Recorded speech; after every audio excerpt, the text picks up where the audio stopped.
Muy buenas tardes a todos. El Centro de Investigaciones en Psicología, Cognición y Cultura y el Instituto de Psicología de la Universidad del Valle les da la bienvenida al primer ciclo de conferencias Avances y Retos en Psicología y Educación. Estamos muy contentos de contar con su presencia el día de hoy. Con este ciclo de conferencias esperamos compartir nuestras experiencias académicas en un espacio que deseamos tenga permanencia en el tiempo. En este primer ciclo de conferencias contaremos con 3 mesas temáticas o conferencias como tales. La primera, que se llama Inclusión de subjetividades diversas de género en el sistema educativo. La segunda, que será realizada el 10 de noviembre, llamada Desarrollo y Cambio Cognitivo, su estudio desde los sistemas dinámicos.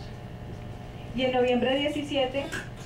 cerramos en este periodo académico con la conferencia Investigación Transdisciplinar, Desarrollo del Pensamiento Matemático y Educación.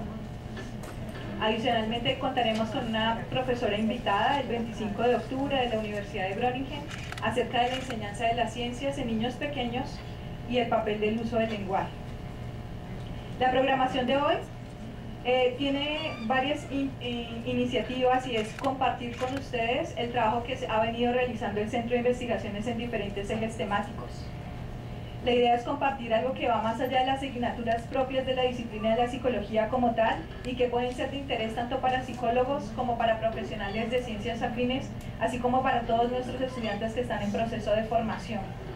De antemano queremos agradecer a todas las personas que han hecho posible esta actividad, a los profesores que se han encargado de dirigir las diferentes mesas temáticas y conferencias, a nuestros estudiantes de psicología en este encuentro, a la administración del Centro de Investigaciones, con el apoyo de... Y bueno, con esto queremos darles a ustedes el agradecimiento de estar interesados y estar participando aquí. Demos entonces inicio a la conferencia Inclusión de subjetividades diversas de género en el sistema educativo a cargo de la profesora Olga Lucía Banda. Aquí aprende poco.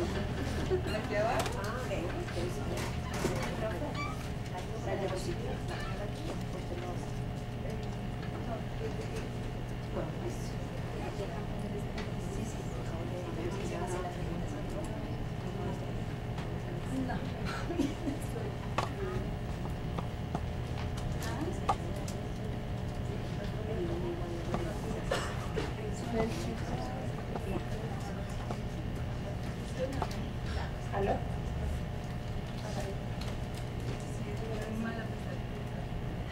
Bueno, primero que todo, de nuevo los agradecimientos por estar aquí. En este momento lo que queremos es desde el Grupo de Desarrollo Psicológico en Contextos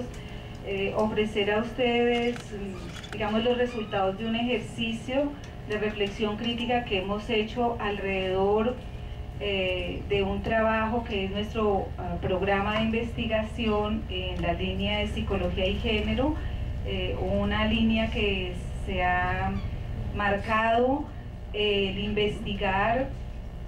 con un plazo de 10 años sobre las subjetividades de género, sobre las subjetividades diversas de género, y viene adelantando una serie de proyectos de investigación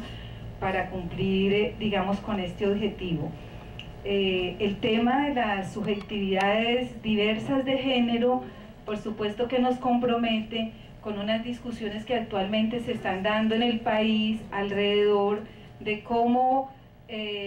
una actualización de los manuales de convivencia con respecto a ciertas temáticas de inclusión, como es la de la diversidad sexual y la diversidad de género,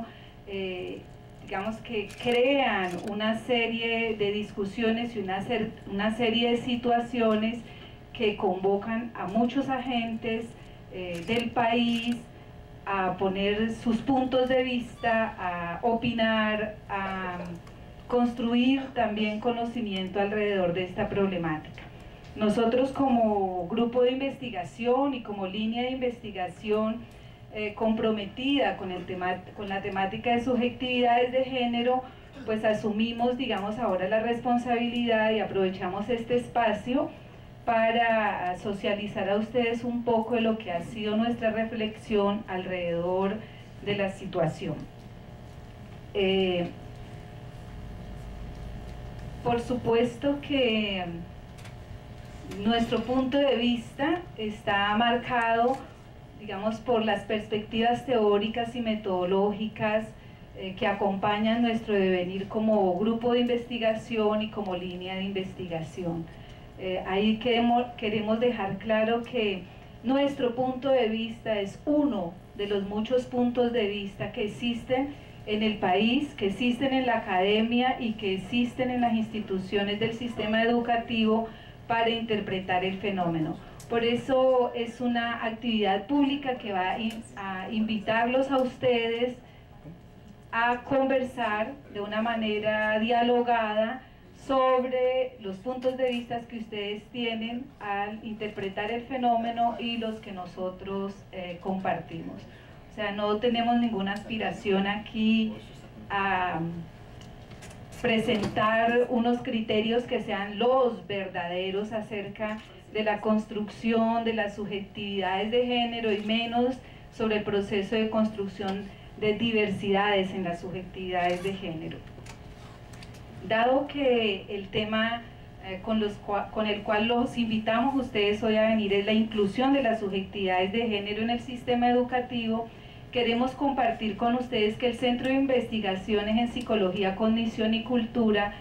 ha tenido muchas experiencias de un trabajo cooperativo y colaborativo con las instancias del gobierno, en este caso con el Ministerio de Educación Nacional, en el desarrollo de otras propuestas.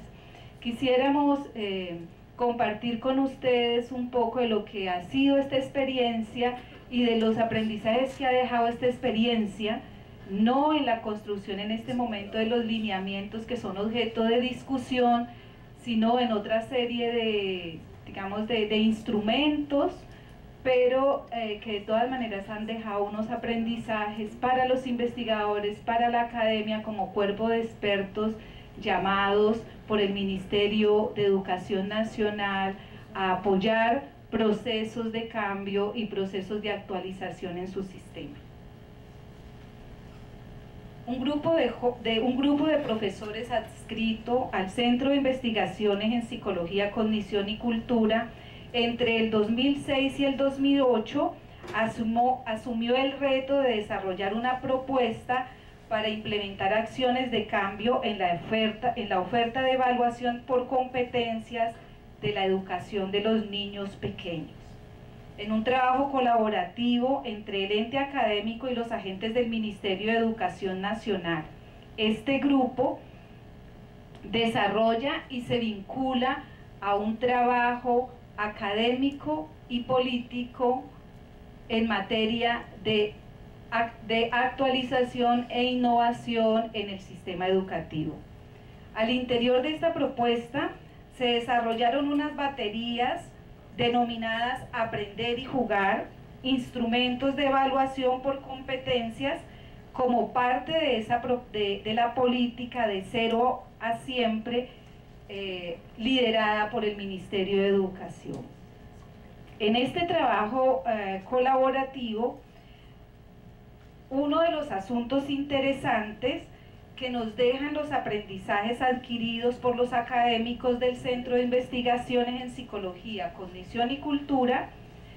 se refiere a lo que significa trabajar de manera cooperada con los agentes del Ministerio de Educación Nacional en el desarrollo e implementación de propuestas educativas. El primer aprendizaje se refiere a la toma de conciencia de que no se trata de desarrollar propuestas desde el espacio académico para que el Ministerio de Educación Nacional las implemente de manera inmediata. La actividad de desarrollar propuestas o lineamientos al interior del sistema educativo va más allá del planteamiento de ideas óptimas y actuales.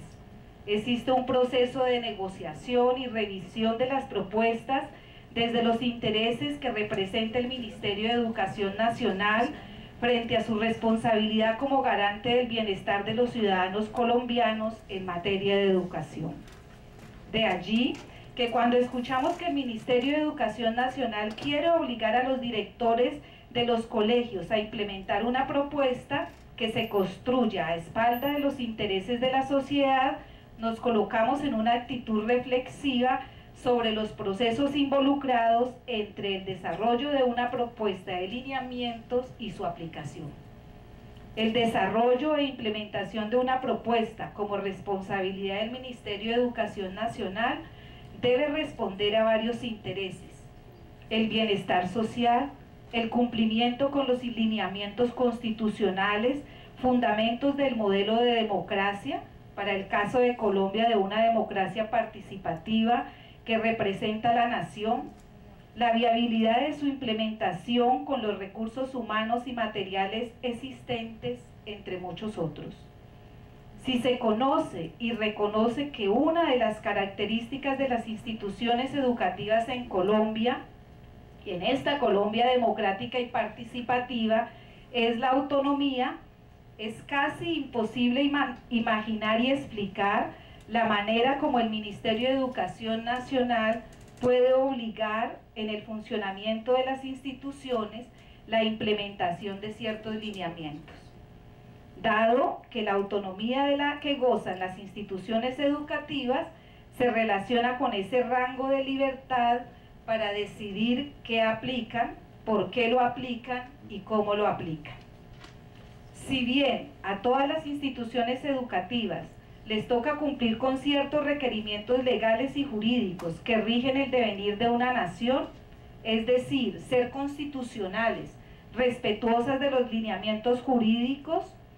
ellas gozan de cierto grado de libertad para desarrollar sus propias dinámicas y adecuar sus contenidos y procesos acordes a los intereses de la población que atienden. El logro en el cumplimiento de contenidos y procesos educativos se refleja en los tipos de relaciones e interrelaciones que se establecen entre los agentes que participan del quehacer educativo: maestros, niños, padres o acudientes, entes académico-administrativos, la institución misma, la comunidad y los entes y agentes del Estado. Ustedes se preguntarán, ¿por qué si las instituciones educativas gozan de autonomía, tienen que recibir lineamientos del Estado a través de instancias como el Ministerio de Educación Nacional? La respuesta se relaciona con los compromisos que ha adquirido el Estado respecto a garantizar a los ciudadanos el cumplimiento de sus derechos. Para el caso que nos interesa hoy, el de las subjetividades diversas de género, uno de los derechos comprometidos es el del reconocimiento y respeto a la diversidad en todas sus expresiones: raza, etnia, clase, edad, sexo, género, preferencia sexual, entre otras. Derecho expuesto en la Carta Constitucional, ya en el articulado número 7, y ratificado con la firma de diversas leyes, convenios, tratados, sentencias nacionales e internacionales. ¿Podrías darnos la diapositiva de los pues les voy a mostrar allí una tabla, solamente un ejemplo, no son toda la normativa que está relacionada con el tema de género, como posibilidad, digamos, como la posibilidad jurídica, el camino jurídico que se ha desarrollado para poder garantizar una igualdad, una equidad de género y un respeto a las diferencias relacionadas con los asuntos de género. Los beneficiarios del sistema educativo colombiano son ciudadanos diversos. Es por ello que una experiencia educativa avalada por el Estado, sea esta de carácter formativo, capacitador, habilitador de competencias, creativo o de construcción de conocimiento, debe estar orientada a facilitar a los sujetos un pensar, actuar y sentir que le permita un desempeño acorde a los intereses de una sociedad respetuosa de la diversidad de sus ciudadanos. La representación social de las instituciones de educación se corresponde con un lugar en el cual se preparan los sujetos para su desempeño óptimo en la sociedad, y las expectativas que frente a las instituciones de educación se plantean es la del cumplimiento de esta representación. De allí que el Estado deba asumir la labor de auditor de la labor de la institución educativa en su capacidad para habilitar a los beneficiarios a un cumplimiento del compromiso de respeto a sus conciudadanos, independiente de cuáles sean sus características y cuál sea su ser de ciudadano. En Colombia existe el criterio de autonomía, pero eso no quiere decir que las instituciones no se sientan obligadas cuando el Ministerio de Educación Nacional genera lineamientos que se adaptan, se acogen o rechazan según los principios de cada institución educativa. Pero hay que reconocer que existen instituciones con currículos alternativos, como las instituciones que se orientan por los principios pedagógicos de una Waldorfschule o de la escuela de Pestalozzi o de la escuela de Montessori. Se trata de instituciones que se orientan en modelos de escuela distintos a los convencionales, pero que se comprometen a nivel de contenidos y procesos a desarrollar en los estudiantes demandas que respondan a las exigencias constitucionales. Es decir, una de las formas de organizar el cumplimiento de estas demandas las vemos en la homogenización a través de la medición de los estudiantes con las pruebas Saber Pro. Pero el Estado no solamente tiene la obligación de exigir a las instituciones educativas la implementación de ofertas que le permitan garantizar el cumplimiento de los compromisos adquiridos a través de convenios firmados con entes nacionales e internacionales.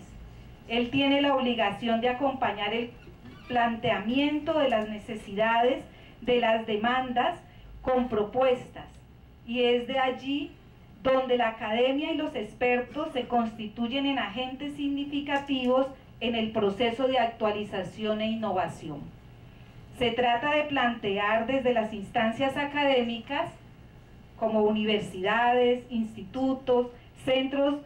e instituciones de investigación, alternativas que puedan constituirse en vías que permitan el cumplimiento de los compromisos en materia de reconocimiento y respeto a la diversidad de género, para el caso que hoy nos interesa. Esto no significa que el representante del Estado desde el Ministerio de Educación Nacional le entregue el trabajo de elaboración, desarrollo e implementación de las propuestas a una institución externa, ajena al sistema educativo, sea esta una institución de orden gubernamental o no gubernamental. Pero existen razones que legalizan su actuar colaborativo con los agentes expertos,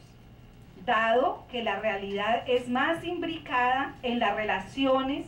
y en las razones que tienen los agentes del Estado para su actuar. Por ejemplo, muchos de los agentes en el Ministerio de Educación Nacional son representantes de los intereses de los ciudadanos en esa instancia, pero no tienen un dominio absoluto del entramado del fenómeno educativo, que abarca desde el nivel preescolar hasta el de la educación superior, y además los del espacio de la educación formal. Estos vacíos en experticias de esos agentes los motivan a buscar apoyo en los denominados expertos. Esta es la razón por la cual esos representantes del Ministerio de Educación Nacional trabajan con expertos académicos en el área que requieran asesorarte. Eso explica por qué aparecen ciertos agentes como actores de los procesos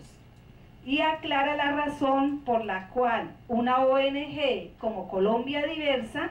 desde su experticia en el estudio del problema de diversidades sexuales y de género y desde su acumulado en el desarrollo de propuestas educativas para el espacio no formal,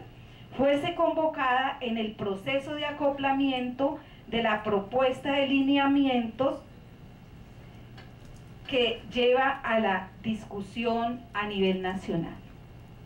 O sea, en la propuesta de lineamientos para una actualización del pacto de convivencia en las instituciones educativas. Desde la experiencia del Centro de Investigaciones en Psicología, Cognición y Cultura,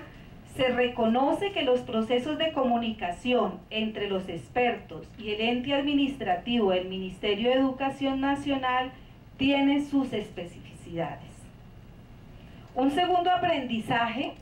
de esa experiencia que tuvo el centro en la construcción de estas baterías se refiere al hecho de que el ente académico o asesor no incide en el proceso de implementación de las alternativas propuestas. Estas propuestas alternativas se discuten, se negocian entre las instancias del Ministerio de Educación Nacional y los representantes de las instituciones educativas. Y el proceso para garantizar que sean implementadas con los primeros beneficiarios depende de las discusiones y negociaciones con los agentes involucrados al interior de las instituciones educativas. Una revisión ligera de los impactos de la propuesta de las herramientas de evaluación por competencias desarrolladas con el apoyo del Centro de Investigaciones en Psicología y que hacen parte de la política de cero a siempre, puede arrojar luces para entender el proceso de construcción e implementación de nuevas alternativas. Los materiales diseñados como propuestas por los académicos del centro fueron calificadas por diferentes instancias del sistema educativo como de óptima calidad. Frente a esas propuestas alternativas no existió demanda jurídica, no se produjo un conflicto que exigiera la renuncia de un ministro. Sin embargo, esta propuesta no logra desarrollarse en las instituciones como se esperaba. La razón parece ser que no logró bajar hasta los agentes que operan el servicio educativo con los niños beneficiarios de la propuesta. Si nos preguntamos qué sucedió, podemos suponer que no hubo quien formara en competencias a las madres tutoras y cuidadoras en los centros estatales de atención a los menores, ni tampoco en las instituciones privadas, para que las herramientas pudieran ser utilizadas como un instrumento de evaluación por competencias del desempeño de los niños. Estos hechos ameritan revisiones para plantear soluciones a los obstáculos con los que se puede chocar el curso de implementación de una propuesta. Hoy el grupo que propone este evento se pregunta, ¿fue un problema de participación, de no implicación o de identificación con los intereses de la propuesta lo que produce una poca efectividad de la misma? Es importante recalcar que los asesores no poseen el poder para definir qué deben hacer los agentes implicados en el sistema educativo con el material solicitado por el Ministerio de Educación Nacional. Y aunque el Ministerio de Educación pone a consideración el uso del material a las instituciones educativas, finalmente son ellas, las instituciones, las que deciden en su autonomía qué hacer con esa alternativa propuesta, aunque se arriesguen a ser evaluadas según los lineamientos solicitados por el Ministerio de Educación Nacional. Eso quiere decir que es importante revisar cuál es el nivel organizativo que existe entre los convocados a pensar, diseñar, desarrollar e implementar una propuesta para el sistema educativo. Cuando se participa como ente académico en la elaboración de una propuesta para el sistema educativo, pensar y anticipar con qué tipo de procesos, dinámicas, relaciones, instrumentos, recursos humanos y materiales lograrán las instituciones invitadas a revisar sus propuestas de lineamientos, a revisarlas críticamente y responder a la implementación de las mismas.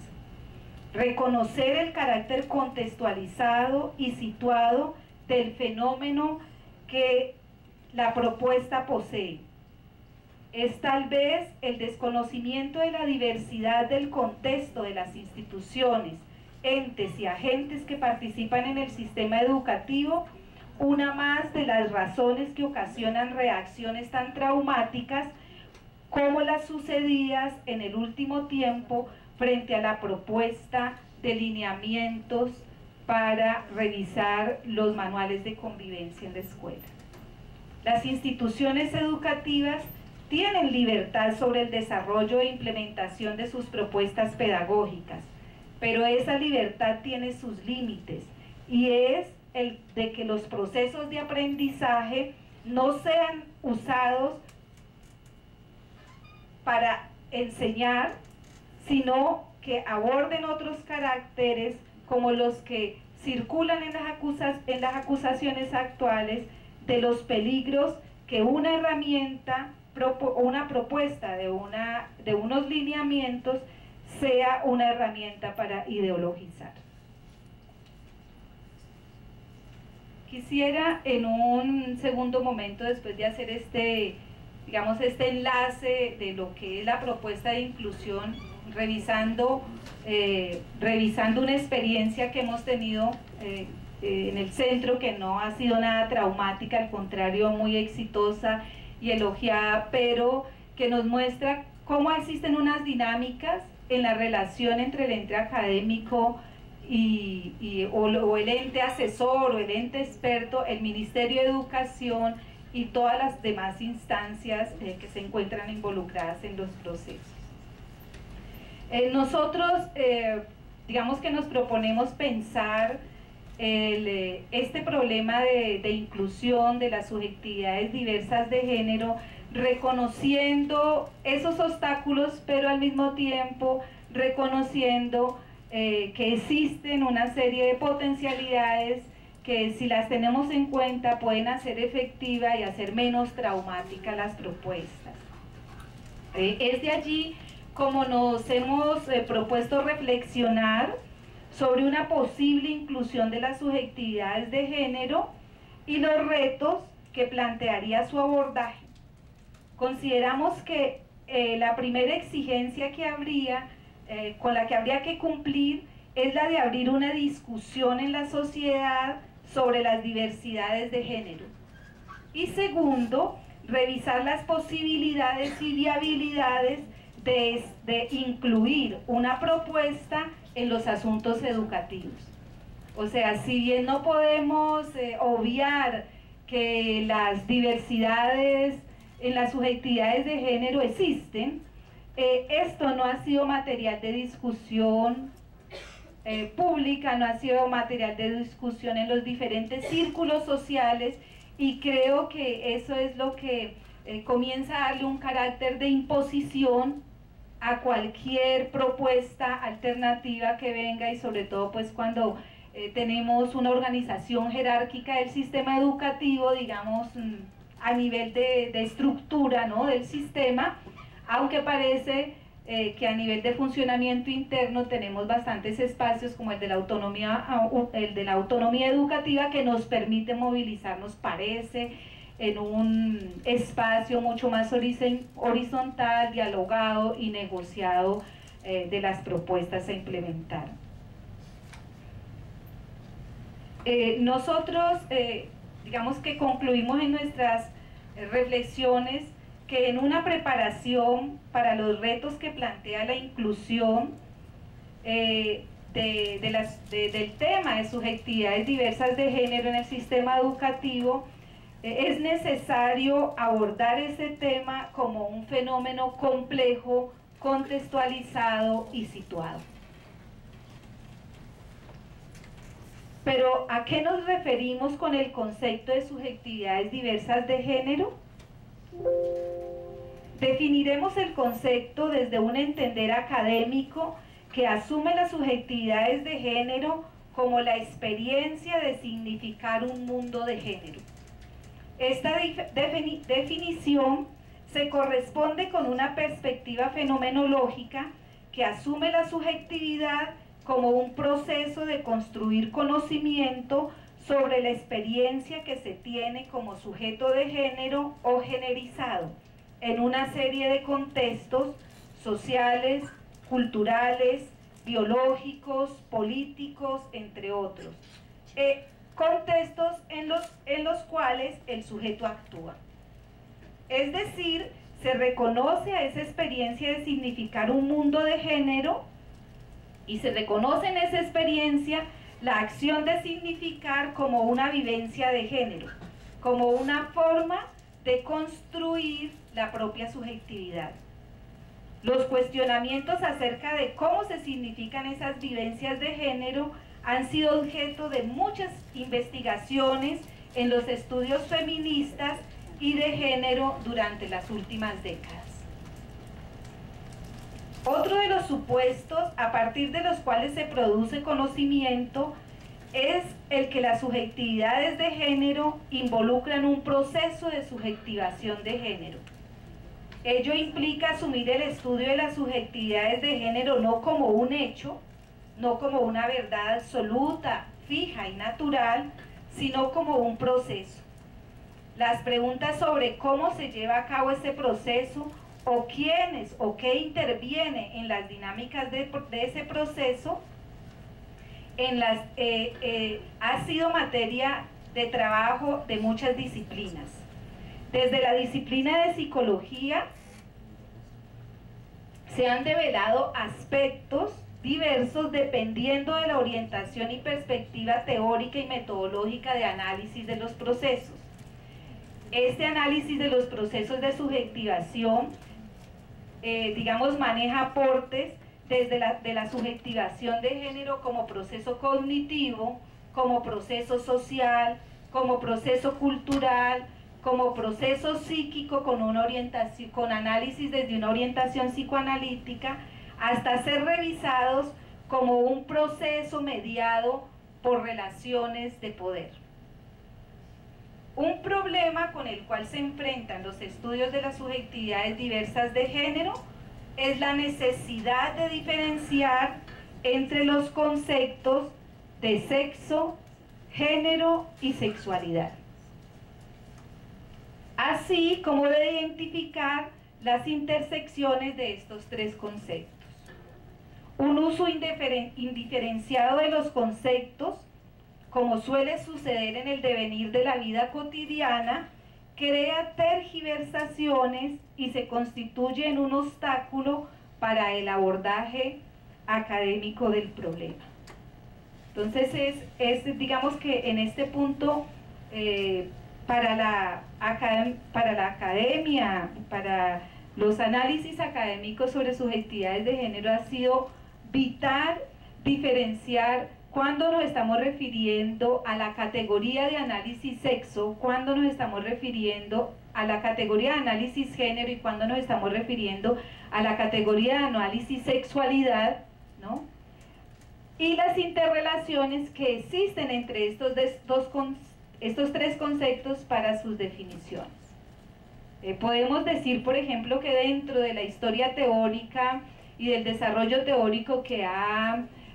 vivido el concepto de género en los últimos 30 años, nosotros podemos encontrar definiciones que están muy amarradas al género como significación de la diferencia de los sexos, hasta definiciones del concepto de género que comienzan a poner en duda, por ejemplo, la existencia del sexo como una realidad más allá de la biología, ¿no? Y en su significado para la construcción de una subjetividad de género interesa revisar los discursos que se han construido sobre el sexo, o sea, no solamente el fenómeno biológico del sexo, de qué nos diferencia en los cuerpos sexualizados, ¿no? O sea, de qué nos diferencia en esta sexualización que maneja unos cánones solamente de machos y hembras, de masculino y femenino, sobre todo en las ciencias sociales y humanas, porque tendríamos que dejar claro que en la biología, desde sus inicios, el sexo ha sido abordado en su diversidad y sin ninguna jerarquía en la categorización, ¿no? Cosa que cuando asumimos la categoría como categoría de análisis en las ciencias sociales y humanas, construimos una jerarquía que valida solamente dos formas del sexo biológico y las otras las localiza en la periferia, ¿no? Como formas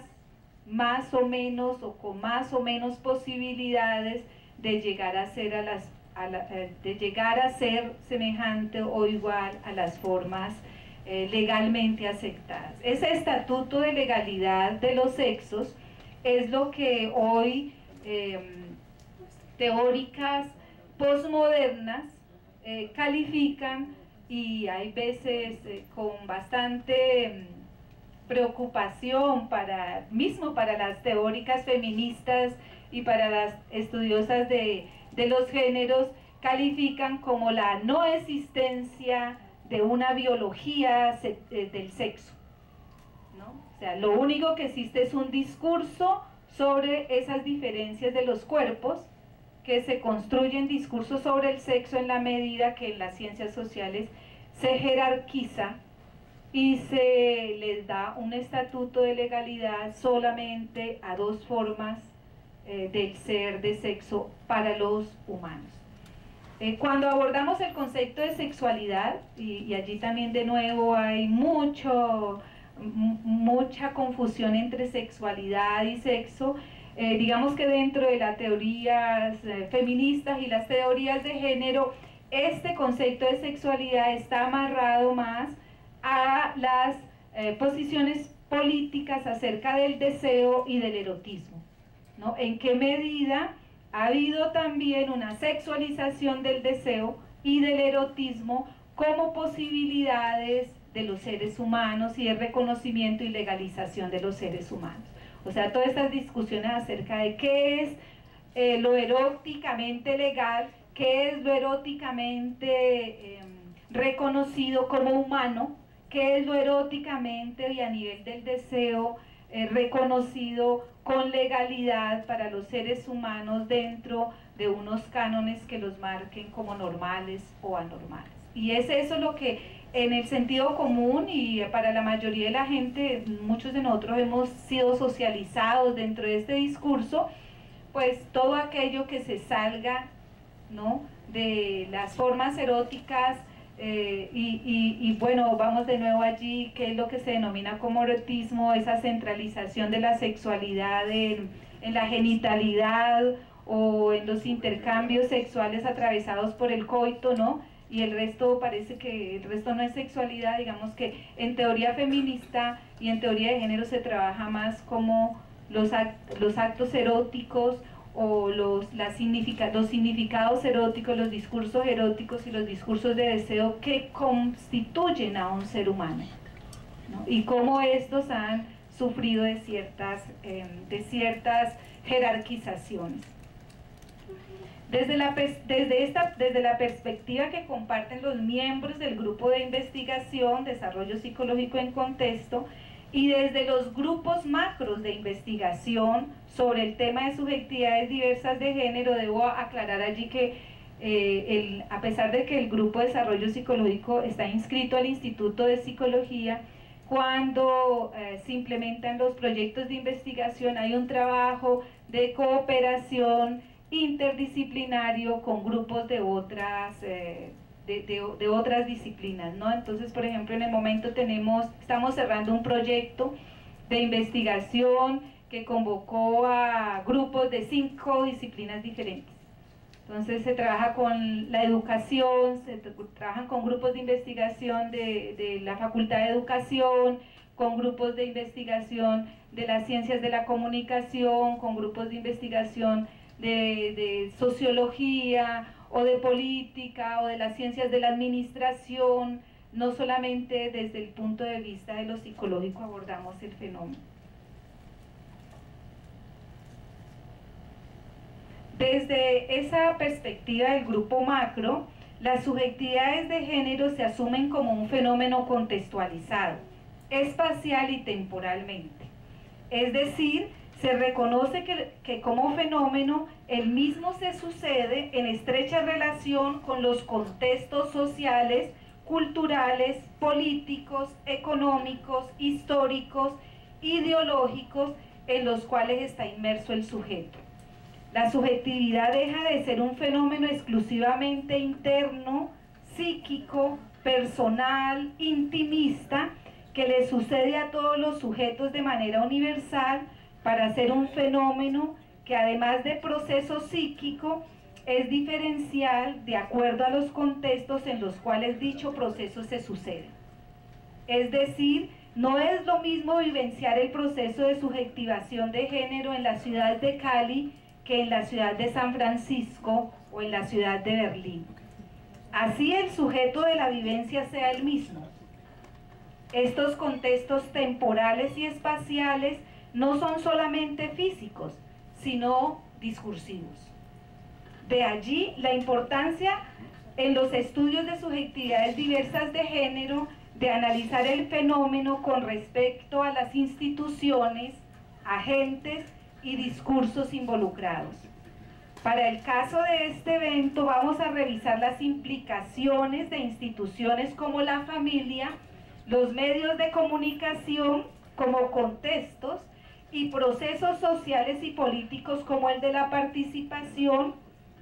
o del trabajo colaborativo entre las instituciones como la academia y el ministerio como contextos de las posibilidades de un desarrollo de una subjetividad diversa de género. La revisión del fenómeno de subjetividades diversas de género como fenómeno situado nos demanda asumir que como proceso incluye los intereses de los implicados en el fenómeno. Es decir, que no se trata de un fenómeno que se sucede de manera natural, sino que es de orden subjetivo y como tal responde al entramado de intereses que poseen y ordenan la vida de los participantes, lo que le caracteriza entonces como fenómeno político. En tanto es fenómeno de intereses. De allí que sea necesario en los ejercicios de construcción de propuestas de lineamientos para las subjetividades diversas de género, develar los diversos intereses implicados para ajustar, negociar, renegociar en la complejidad de los mismos los elementos de significado de las propuestas alternativas, dado que los intereses de los entes de gobierno no siempre concuerdan con los intereses de otros entes, como son los de la familia o los agentes de las diversas instituciones educativas. O sea, nos parece vital tener en cuenta esta característica de situado, porque, digamos, convoca a esos intereses que se ponen en juego en el marco de una subjetivación, y a esos intereses que hay que tener en cuenta cuando vamos a hacer una propuesta, ¿no? Uno podría decir que una de las razones por las cuales se desarrolla esta crisis